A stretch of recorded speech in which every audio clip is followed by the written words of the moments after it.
Hello everyone, welcome to master concept series. So अभी तक हम लोग 5 लेक्चर डिस्कस कर चुके हैं इस मास्टर कॉन्सेप्ट सीरीज के और बहुत सारे कॉन्सेप्ट हमने डिस्कस किए हैं बेसिक से लेकर एडवांस लेवल तक। और मैंने सारे क्वेश्चंस भी आपको दिखाए कि किस काइंड के क्वेश्चन आपके पूछे जाते हैं, किस तरीके के क्वेश्चन आपके पूछे जाते हैं गेट के एग्जाम में, ठीक है। सो वो भी मैंने डिस्कस किया है। सो इस 6 लेक्चर में हम लोग डिस्कस करेंगे इंस्ट्रक्शन फॉर्मेट। एक सिक्वेंशियल मैनर में हम लोग डिस्कस कर रहे हैं सारी चीजों को, किस टॉपिक के बाद कौन सा टॉपिक पढ़ना चाहिए जिससे कि हमें सारी चीजें सिक्वेंशियल मैनर में मिल जाए सीओए में, ठीक है। So instruction format basically based on CPU organization 3 types में डिवाइड होता है। स्टैक ऑर्गेनाइजेशन, ओके, आपका एक्यूमुलेटर मशीन और एक्यूमुलेटर ऑर्गेनाइजेशन और जनरल रजिस्टर ऑर्गेनाइजेशन।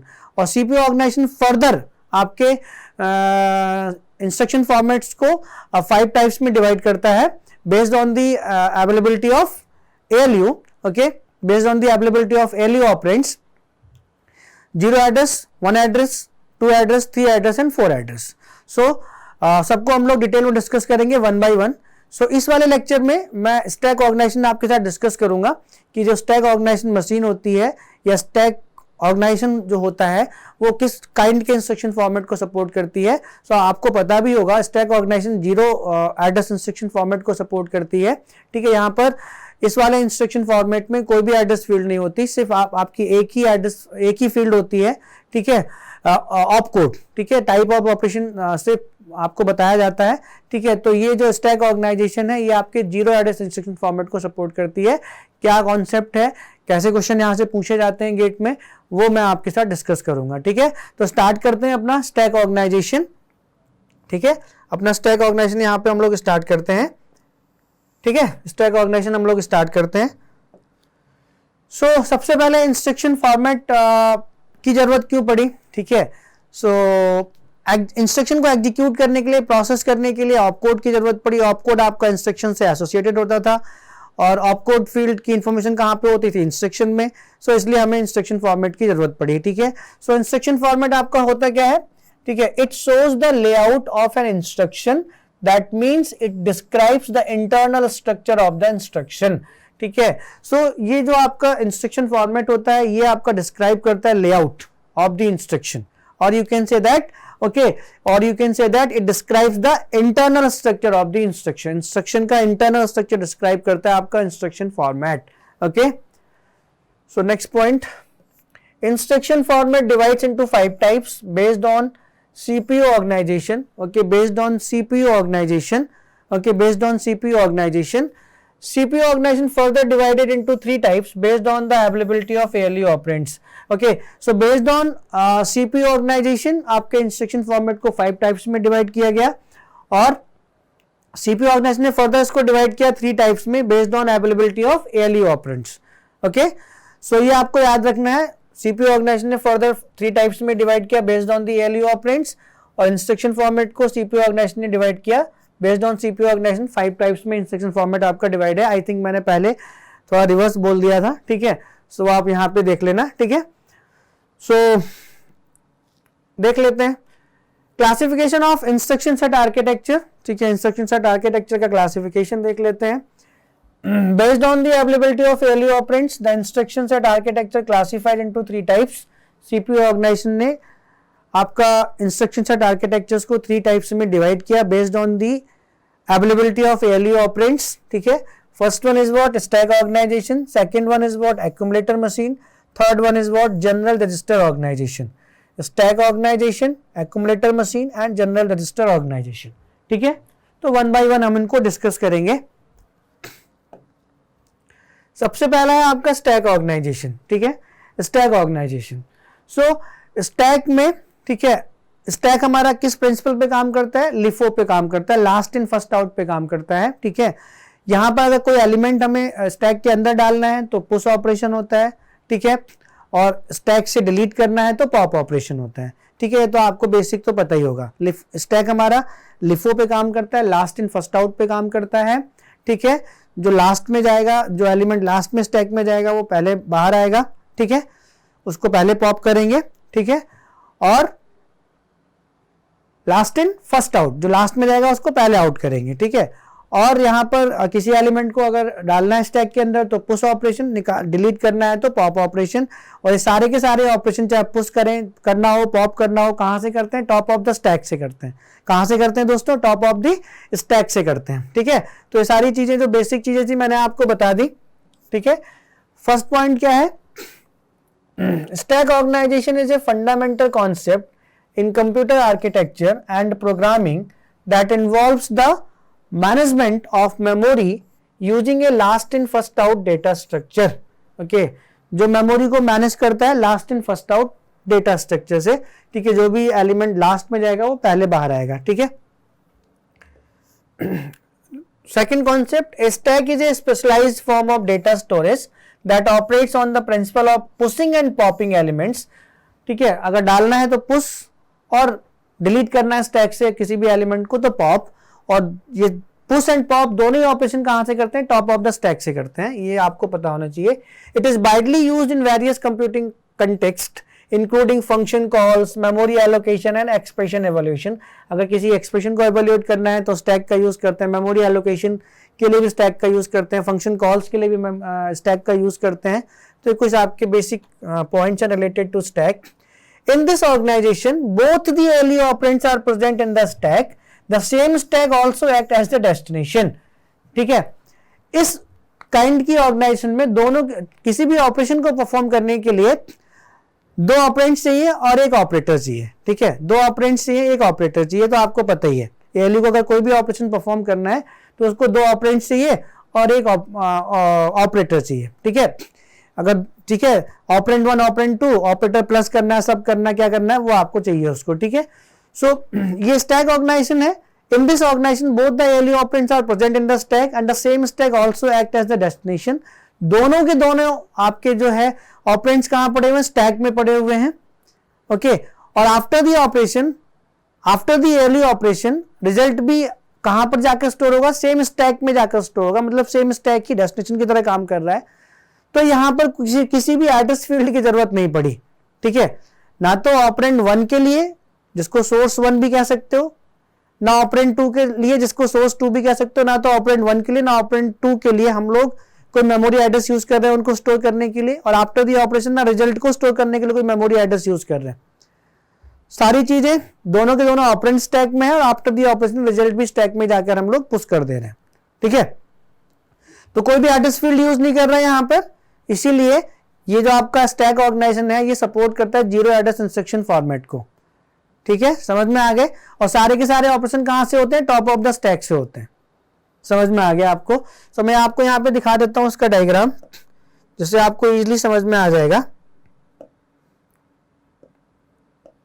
ठीक है, आपको इजीली समझ में आ जाएगा ये। ठीक है, ये रहा आपका स्टैक।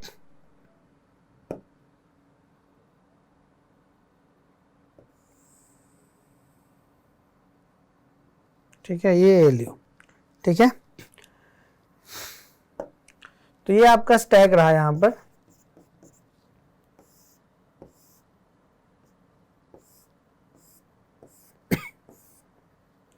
सारे के सारे ऑपरेशन कहां से होने हैं? TOS, top of the stack से होने हैं। यानी कि TOS is the by default location. Okay, so ये स्टैक है, ये एएलयू है। एएलयू से आपके यहाँ पर IR instruction register directly attach होता है और एसीसी डायरेक्टली, एसीसी आपका यूजर एक्सेसिबल रजिस्टर भी होता है, बाद में डिस्कस करेंगे। सो दोनों के दोनों ऑपरेंड्स कहाँ पर अवेलेबल हैं? दोनों के दोनों ऑपरेंड्स आपके कहाँ पर अवेलेबल हैं? स्टैक में अवेलेबल हैं। ठीक है, दोनों के दोनों ऑपरेंड्स एएलयू को दिए जाएंगे। एएलयू ऑपरेशन परफॉर्म करने के बाद, ठीक है, ऑपरेशन परफॉर्म करने के बाद रिजल्ट को एसीसी में डालेगा और फिर वो एसीसी से आपका रिजल्ट भी कहाँ जाके स्टोर हो जाएगा? स्टैक में जाके स्टोर हो जाएगा।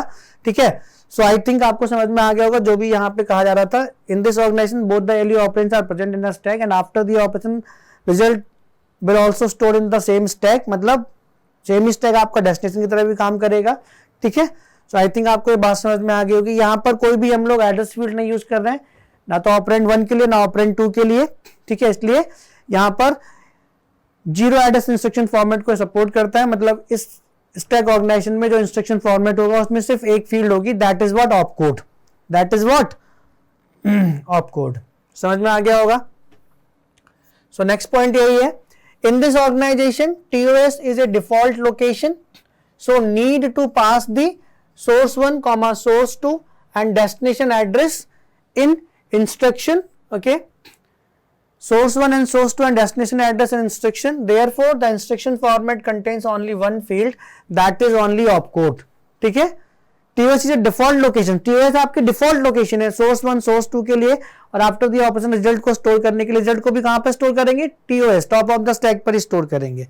ठीक है, आपको पहला एलिमेंट भी टॉप ऑफ द स्टैक से मिलेगा, दूसरा ऑपरेंड भी टॉप ऑफ द स्टैक मिलेगा, आफ्टर दी ऑपरेशन रिजल्ट भी कहां पर स्टोर करोगे, TOS top of the stack पर ही स्टोर करोगे.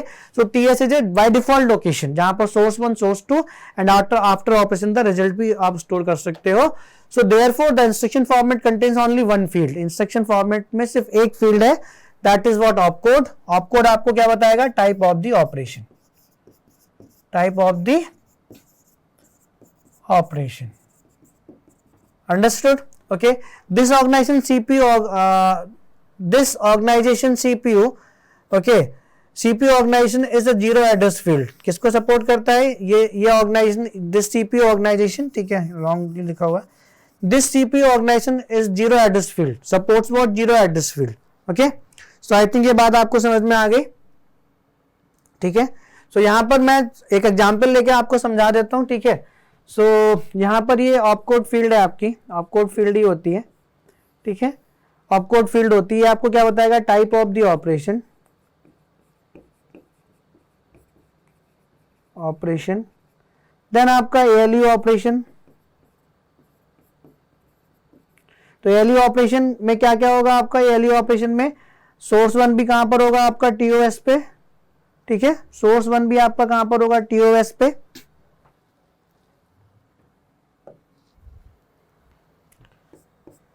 ठीक है,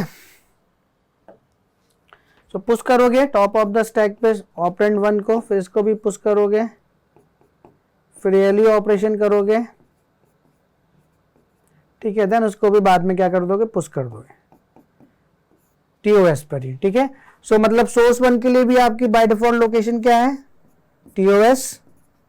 सोर्स 2 के लिए भी बाय डिफॉल्ट लोकेशन क्या है आपकी, TOS. और डेस्टिनेशन भी क्या है आपका, TOS, जो मैंने आपको ऊपर बताया. बाय डिफॉल्ट लोकेशन सबके लिए क्या है, TOS ही है, टॉप ऑफ द स्टैक ही है. ठीक है, तो ALU इतने ऑपरेशन करेगा, दो ऑपरेंड को पुश करेगा सेम स्टैक में, और फिर उसके बाद ALU ऑपरेशन परफॉर्म करेगा, देन पुश कर देगा. ठीक है, देन पुश नहीं, देन क्या करेगा, पुश, सॉरी क्या करेगा, वो पॉप करेगा ना. दोनों के दोनों ऑपरेंड कहां से मिलेंगे उसको, दोनों के दोनों ऑपरेंड कहां से मिलेंगे उसको, स्टैक से मिलेंगे ना. टॉप ऑफ द पॉप करेगा, टॉप ऑफ द स्टैक से पहला, फिर दूसरा, फिर दोनों पे ALU ऑपरेशन परफॉर्म करेगा, तो रिजल्ट को पुश कर देगा कहां पर, यहाँ पे पॉप करेंगे पहले, फिर ALU को देंगे, ALU ऑपरेशन परफॉर्म करके रिजल्ट को बाद में पुश कर देगा. ठीक है, तो ठीक है, ये ALU ऑपरेशन होंगे, pop pop ALU operation, then आपका पुश. ठीक है, तो सोर्स 1 भी आपका टॉप ऑफ द स्टैक पे होगा, सोर्स 2 भी आपका टॉप ऑफ द स्टैक पे होगा, और डेस्टिनेशन भी आपकी क्या होगी, टॉप ऑफ द स्टैक होगी. एक एग्जांपल भी ले लेते हैं यहीं पे. सपोज आपको यहाँ पे दिया हुआ है ऐड, तो आपको क्या करना है, ऐड के लिए आपको दो ऑपरेंड चाहिए, एक ऑपरेटर चाहिए. सो ऑपरेशन क्या होगा, पहला भी आपको टॉप ऑफ द स्टैक पे मिलेगा, सोर्स 1 भी, सोर्स 2 भी आपका टॉप ऑफ द स्टैक पे मिलेगा, रिजल्ट भी आपको कहां पे स्टोर करना है, टॉप ऑफ द स्टैक पर ही स्टोर कर देना है.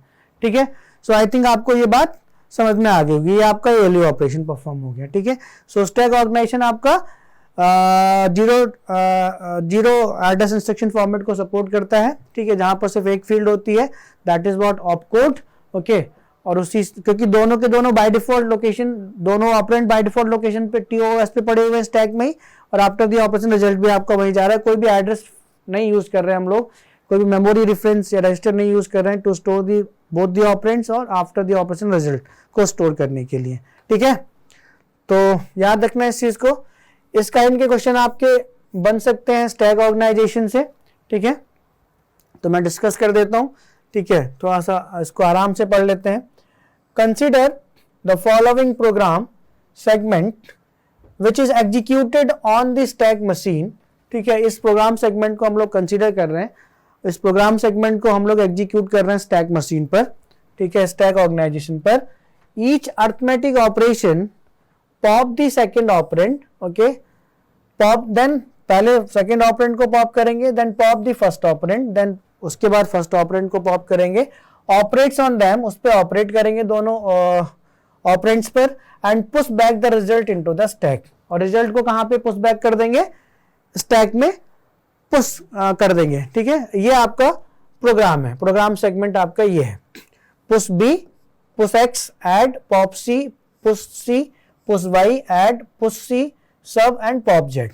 Okay, which of the following is slash are true, assume stack is empty. Initially हम लोग एज्यूम करेंगे कि स्टैक हमारा क्या है, एम्प्टी है।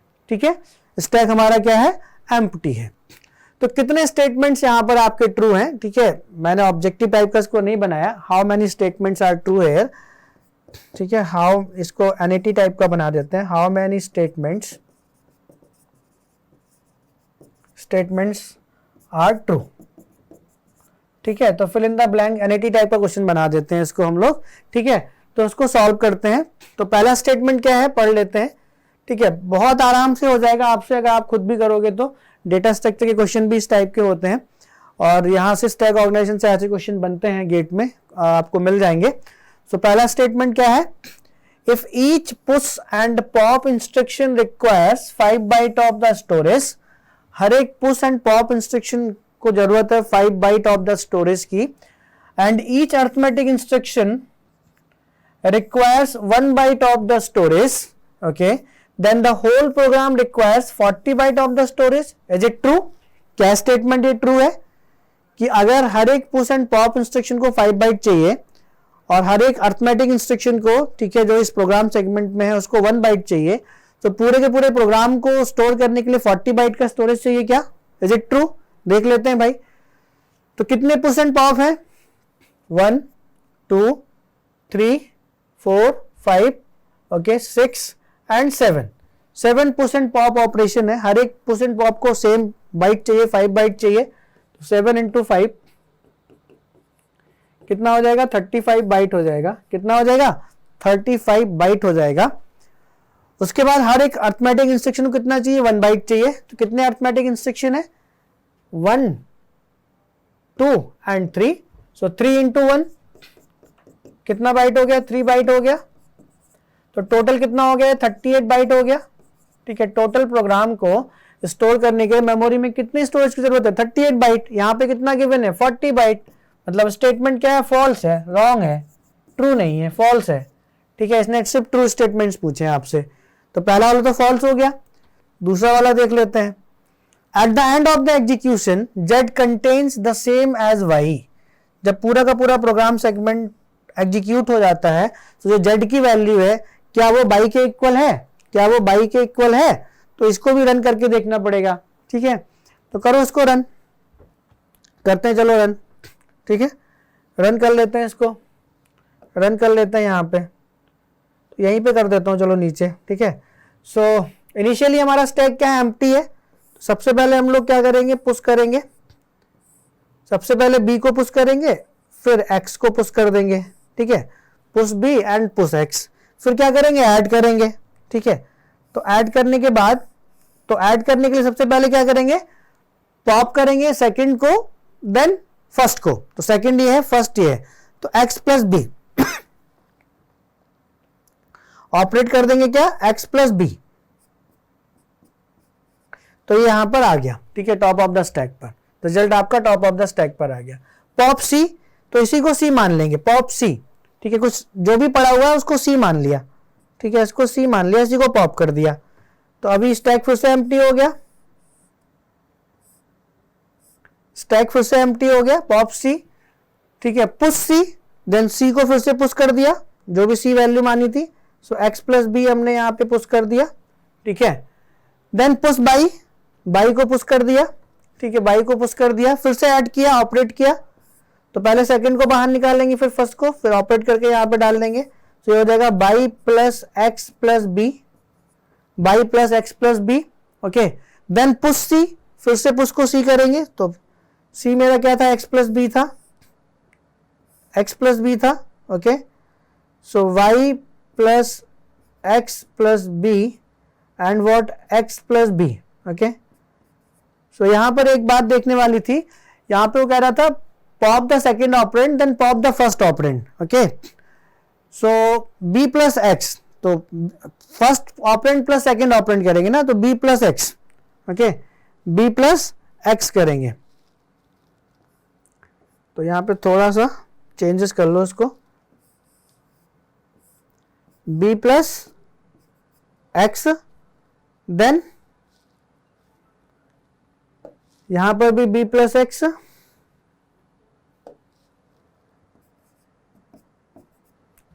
देन यहां पर b plus x plus y, okay, then यहां पर b plus x plus Y,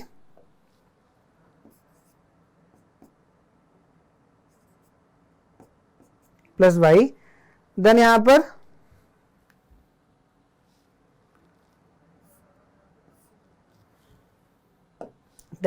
b plus x plus Y,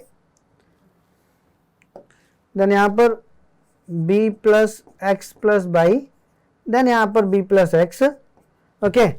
अब क्या करना है, अब क्या करना है, सब करना है, तो सब करना है तो b plus x plus y minus b plus minus x, तो इससे ये खत्म हो जाएगा, तो कितना बचेगा, बाई बचेगा, स्टैक में क्या बचेगा, अभी बाई बचेगा, ओके। सब होने के बाद ये बाई बचेगा, पॉप जेड, तो इसी को जेड के इक्वल तो मानेंगे क्योंकि यहाँ जेड कुछ है ही नहीं, तो वहां पे जो बाई है जो ऑपरेट होकर आया लास्ट में वो आपका जेड के इक्वल हो गया। सो वही तो वो कह रहा है, at the end of the execution Z contain the same as Y, so yes at the end of the program segment और प्रोग्राम सेगमेंट एग्जीक्यूशन जो जेड की वैल्यू है वो किसके इक्वल है, बाई, ठीक है। सो बिल्कुल करेक्ट स्टेटमेंट है, ट्रू स्टेटमेंट है, आई थिंक समझ आ गया होगा, ठीक है। ये चेंज क्यों किया, क्योंकि वो कह रहा है first operand plus second operand करोगे ना, तो फर्स्ट ऑपरेंड तो यही है ना, सो बी इसको सेकंड ऑपरेंड पहले आएगा फिर फर्स्ट ऑपरेंड आएगा, तो ऑपरेट करोगे first operand plus second operand, so b plus x like this, ठीक है। तो लास्ट में आपका ये ट्रू स्टेटमेंट है। At the end of the execution stack is empty, at the end of the execution stack is empty, जब pop कर दोगे जेड को, ठीक है, जब ये जो इसको जेड माना है आप उसको आप जब पॉप कर दोगे लास्ट में, ठीक है, तो स्टैक तो आपका एम्प्टी हो जाएगा ना, स्टैक तो आपका एम्प्टी हो गया, ठीक है। तो ये भी स्टेटमेंट क्या है आपका, ट्रू है, ये भी स्टेटमेंट क्या है आपका, ट्रू है। तो आउट ऑफ 3 कितने स्टेटमेंट्स ट्रू है यहाँ पे, 2। एनएटी टाइप का क्वेश्चन बना दिया हमने, इसको न्यूमेरिकल एनालिसिस टाइप का क्वेश्चन बना दिया। कितने स्टेटमेंट ट्रू है यहाँ पे, 2 स्टेटमेंट ट्रू है, ठीक है। तो आई थिंक ये बात भी आपको समझ में आ गई होगी, ठीक है। तो इस टाइप के क्वेश्चंस आपको मिलेंगे। तो अभी तक हमने कितने लेक्चर्स कवर कर लिए यहाँ पर, ठीक है। इन 4 लेक्चर्स में हमने इंट्रोडक्शन कवर किया सीओए का, 5th में इंस्ट्रक्शन साइकिल कवर की, इंस्ट्रक्शन साइकिल से निकल कर आया कि हमें इंस्ट्रक्शन फॉर्मेट पढ़ना है, तो इंस्ट्रक्शन फॉर्मेट, क्योंकि इंस्ट्रक्शन फॉर्मेट में ऑपकोड डिफाइन होता है, ऑपकोड से पता चलेगा कि जो इंस्ट्रक्शन फेच किया गया उस पर किस काइंड का ऑपरेशन परफॉर्म करना है, ठीक है।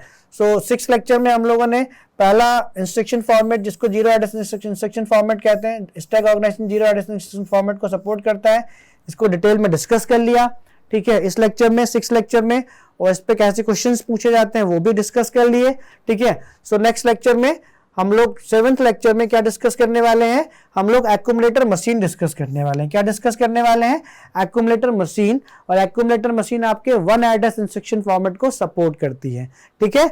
सो ये डिस्कस करने वाले हैं। देन 8th लेक्चर में लास्ट इंस्ट्रक्शन फॉर्मेट का टाइप डिस्कस करेंगे, that is what general register organisation. So next lecture में मैं डिस्कस करने वाला हूं आपके साथ एक्यूमुलेटर मशीन, और यहां से किस काइंड के क्वेश्चन पूछे जाते हैं वो भी डिस्कस करेंगे। सो ओके, सो ये पूरा रोड मैप है।